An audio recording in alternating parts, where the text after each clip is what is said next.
Let me ask you something. When was the last time you looked something up in a physical encyclopedia, or waited 3 days for a letter to arrive instead of just sending a text? Probably can't remember. And that is exactly the point. I grew up in the 1970s and 80s. And if you weren't there, let me paint you a picture. No internet, no smartphones, no Google. If you wanted information, you went to the library, checked out a book, and hoped the answer was in there. Our main windows to the world were the television and the newspaper. That was it. I was fortunate. I had friends who had computers early.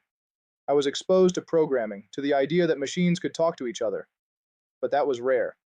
I was in the minority. Most people had no idea what any of that even meant. Then the mid-1990s arrived, and everything changed. The internet went public. It was slow, it was clunky. By today's standards, it was laughably primitive, but it was the first crack in a dam that was about to break. Suddenly, information that used to take days to find was available in seconds. The world started calling it the information age, and it was just getting started. Some people dismissed it, said it was a fad, a trend that would fade out just like every other trend before it. And those people got left behind because the internet didn't slow down. It accelerated. Personal computers went from luxury items to household appliances. Broadband replaced dial-up. E-commerce replaced the catalog. Email replaced the fax machine. And then in the middle of the 2000s, the smartphone arrived. The rest, as they say, is history. I watched the information age arrive, get dismissed, explode, and become the foundation of modern life. I have seen firsthand what happens when a paradigm shifts, and what happens to the people who refuse to shift with it. And right now, I am watching it happen again. The information age is ending. I know that sounds dramatic, but stay with me. We are transitioning into something new. Some people call it the attention age. Others call it the experience age. Me? I'm in the camp that calls it what I think it actually is, the intelligence age or the age of AI. We already have cars that drive themselves. We have devices that anticipate what we want before we ask. We have AI systems that can write, analyze, create, and reason at a level that was science fiction when I was growing up. This very video is evidence of that. And we are on the verge of humanoid robots working in the stores where we shop, the restaurants where we eat, and eventually in our homes. I'll be honest with you, that is a little unsettling. I won't pretend otherwise. But here's what I know from having lived through the last paradigm shift. The people who got scared and retreated didn't stop the change. They just missed it. The people who leaned in, who got curious, who learned, who adapted, those are the ones who came out ahead. So I choose to use AI. Not because someone told me to, not because it's trendy, because I've seen this movie before, and I know how it ends for the people who look away. And here's where I want to be direct, because this is important. This change is going to come faster than the last one, much faster.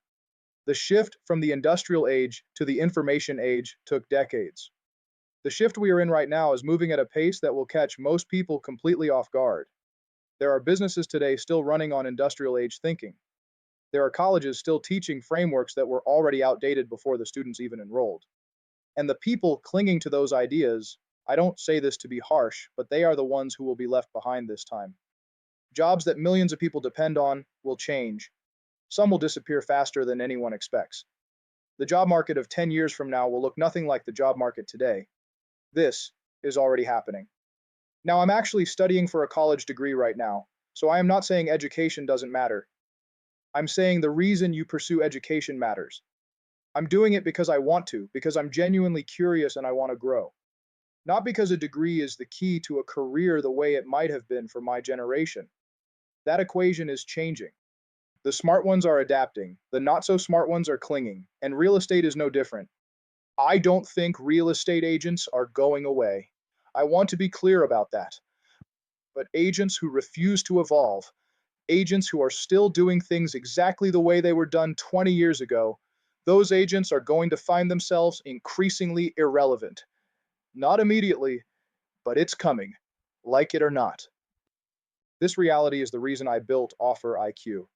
I use AI every single day in my practice. Claude, Gemini, ChatGPT. I'm certified in all of them. I use these tools to analyze offers, study market data, identify seller motivation signals, and build the OfferIQ strength score, a personalized 0 to 100 analysis of a buyer's offer that I personally review for every client, not generated by a machine and emailed out, reviewed by me, informed by the best technology available. And for sellers, we built ListIQ, a system that gives sellers all the data they need to make smarter decisions about pricing, timing, and strategy. I'm proud of what we've built, but I already know it needs to evolve. We are already working on things I'm not ready to talk about publicly yet that are genuinely mind-blowing. When the time is right, you'll hear about them here first. Here's what I want to leave you with. I've watched two paradigm shifts in my lifetime. I know what they feel like from the inside. I know the excitement. I know the discomfort. I know the temptation to dismiss what you don't understand. And I know what it costs to get it wrong. We are at the beginning of something significant. What comes next is going to be remarkable and challenging and unlike anything we've seen before. I don't know exactly what it looks like. Anyone who claims to know precisely is guessing. But I know change is coming. I know it's coming fast. And I know that the people and businesses that choose to embrace it thoughtfully, strategically, with their clients' best interest at heart, those are the ones who will still be standing when the dust settles. Me and my team will never waver from that commitment.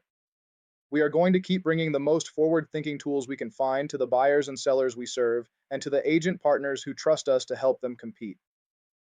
The age of AI is here, and we are ready for it. If you want to learn more about how OfferIQ is using AI to give buyers and sellers a real edge in today's market, head over to OfferIQnow.com. And if you found value in this video, subscribe. There is a lot more coming. Thank you, and we will talk to you next time.